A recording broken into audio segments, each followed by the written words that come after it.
بسم اللہ الرحمن الرحیم۔ معزز محترم محتشم سامعین حضرات، آج کا درس سورہ بقرہ آیا نمبر 246 پر مشتمل ہوگا۔ آپ دعا فرمائیے کہ اللہ تعالیٰ مجھے شرح صدر کے ساتھ حق سچ بیان کرنے کی توفیق عطا فرمائے اور اس کے بعد ہم سب کو عمل پیرا ہونے کی توفیق عطا فرمائے۔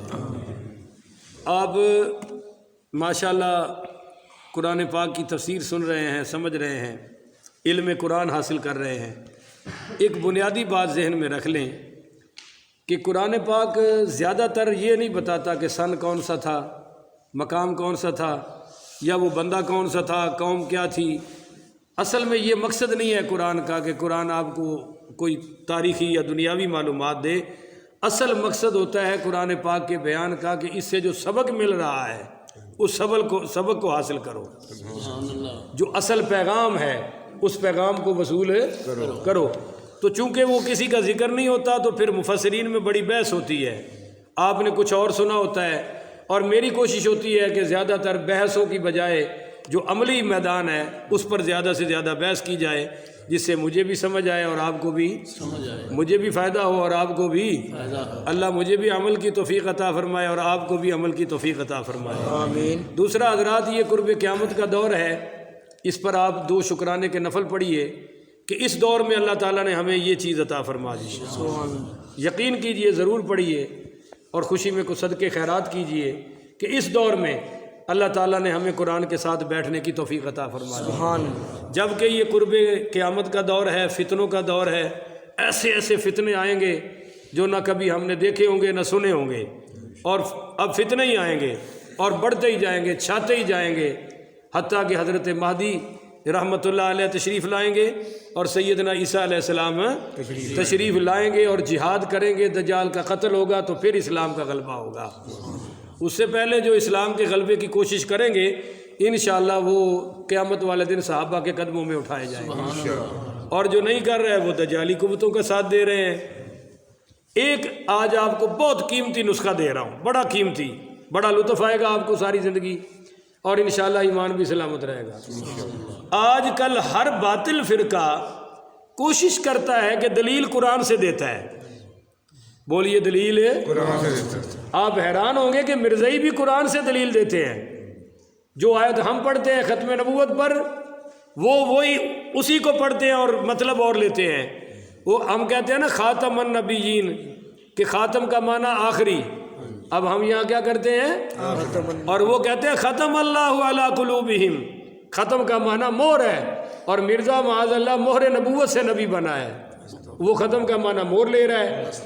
تو ریاض احمد گوہر شاہی کا بہت بڑا فتنہ تھا، ابھی بھی اس کی جماعت ہے، سرفروشان اسلام، وہ کہتا تھا والا ذکر اللہ اکبر، بس اللہ کا ذکر سب سے بڑا ہے، باقی سارے عمل چھوٹے ہیں، چھوڑو نماز روزہ، کیا تم کرتے ہو، آؤ بیٹھو اللہ اللہ کرو اور بس۔ وہ اب ذکر اللہ کی جتنی آیات تھی وہ پڑھتا تھا، مگر وہ اہل حق میں سے نہیں تھا، بولیے نا۔ اور جو صحابہ کے دشمن ہیں رافضی اس ٹائم کے رافضی تو یہودیوں سے اور عیسائیوں سے بھی بڑے کافر ہیں، چھوٹے کافر نہیں ہیں، میں شیعہ کی بات کر رہا ہوں، یہ ان سے بڑے کافر ہیں، چھوٹے نہیں ہیں۔ صرف اس مولوی کا قصور ہے کہ اس نے لوگوں کو بتایا کوئی نہیں تھا۔ آج جب آپ پہلی دفعہ سنتے ہیں تو آپ کو تعجب ہوتا ہے، اچھا یہ ایسے ہیں، اچھا یہ ایسے ہیں، بھائی یہ اس سے بھی خطرناک ہے۔ اگر جن کو آج تھوڑی سی موقع مل جائے تو وہ صحابہ کو گالیاں دینے سے باز نہیں آتے۔ تو میں پوچھ سکتا ہوں کہ 1450 سال بعد ان کی صحابہ سے دشمنی ہے کیا ویر ہے ان کو جو ابھی تک ختم نہیں ہو رہا؟ اتنے تو یہودی تنگ نہیں ہے صحابہ سے جتنے یہ تنگ ہیں، اتنے تو عیسائی تنگ نہیں جتنے یہ تنگ ہیں، مگر وہ بھی دلیل قرآن سے دیتے ہیں۔ بولیے، دلیل قرآن سے دیتے ہیں۔ مثال کے طور پہ ہم پڑھتے ہیں اصحاب الجنہ، تو وہ اصحاب النار معاذ اللہ صحابہ پہ پڑھتے ہیں اور بہت کچھ کرتے ہیں۔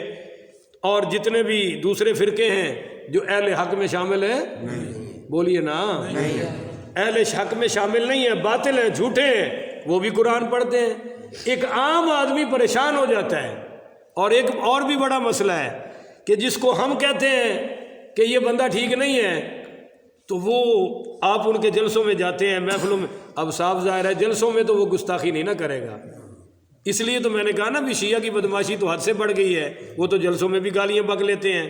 باقی لوگ ایسا کرتے اب آپ جب ان کی میٹھی میٹھی تقریر سن کے آتے ہیں، جیسے سانپ کی اوپر والی جلد کتنی خوبصورت ہوتی ہے، بولو کبھی ہاتھ لگایا آپ نے سانپ کو؟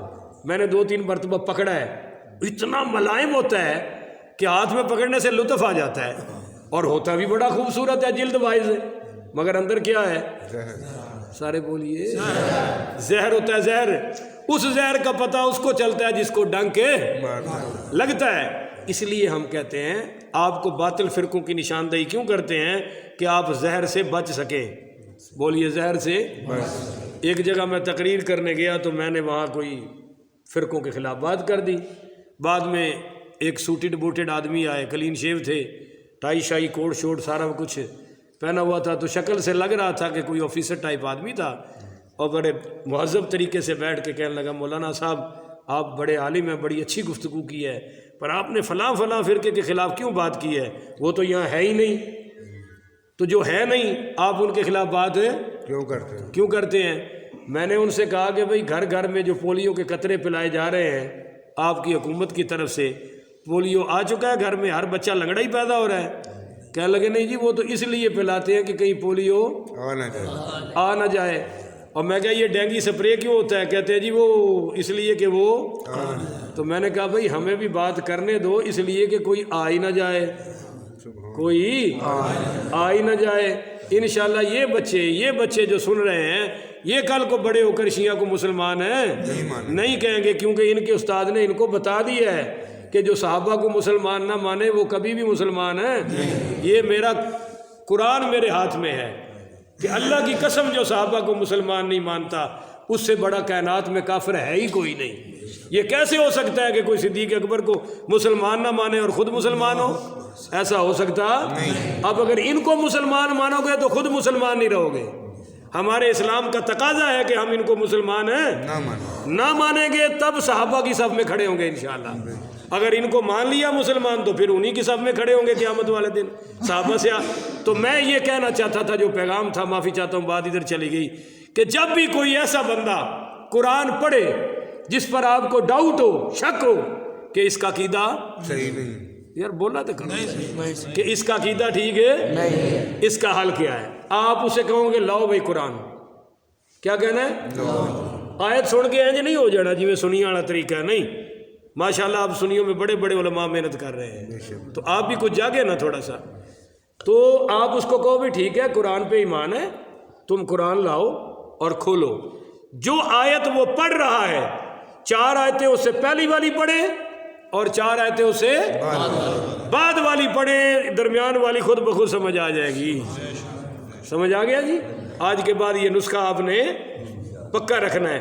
اور دوسرا آپ نے اس کو یہ بھی کہنا ہے کہ اس آیت کا ترجمہ اور تفسیر ہم وہ مانیں گے جو 1400 سال سے چلی آ رہی ہے، کیونکہ کوئی بعض بندے قرآن بھی صحیح پڑھتے ہیں اور ترجمہ بھی صحیح کرتے ہیں مگر مفہوم بدل دیتے ہیں، تب بھی نقصان ہوتا ہے۔